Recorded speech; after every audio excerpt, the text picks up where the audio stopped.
নমস্কাৰ। আজি দমাহি একেবাৰে ধুতি পিন্ধি পেলাই ওলাইছো। এই বিহুটো অসমীয়া ধুতিখন পিন্ধিলে অকমান বেছি ভাল লাগে দিয়কচোন। বাকী আমাৰ মানুহখিনি লগ হওঁতে অকমান পলম হ'ল, মানে আমাৰ ওচৰৰ মেজি কেইটা জ্বলালে। এতিয়া আমাৰ মেজিটো জ্বলোৱাৰ কাৰণে সাজু। মেজি জ্বলোৱাৰ বাবে প্ৰধান বস্তুটোৱে হৈছে চাংখেৰ, আৰু আমি সকলোৱে সেই অস্ত্ৰবিধ লৈ পেলাই আক্ৰমণ কৰি দিলো।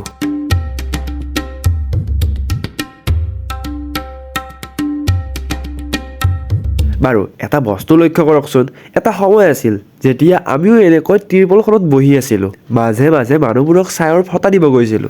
আৰু এতিয়ালৈ লক্ষ্য কৰকচোন, চাগে সেই সময়খিনিতে আমাৰ বেছি বিহু লাগিছিল। এতিয়াও লাগে, তথাপিও এয়াই জানো সত্য নহয়? বাৰু এই ভেলাঘৰৰ গুড়াটো কাৰ প্ৰিয় বাৰু? মোৰ কিন্তু ভাল লাগে, মানে এইবিধ য'ত পিঠা লাৰু সকলোখিনি মিক্সাৰ হৈ থাকে। কিছু সময় পিছত ইয়াত আমাৰ সকলো কাম সমাপ্ত, অৰ্থাৎ আমি ইয়াৰ পৰা প্ৰস্থান কৰি দিলো। বঢ়িয়াকৈ আমি ছাগলী মাংস, মাছ, মুড়িঘণ্টা এইবিলাক কিবা কিবি আছে। এনেকে মাঘী পন্তা খাই আছো।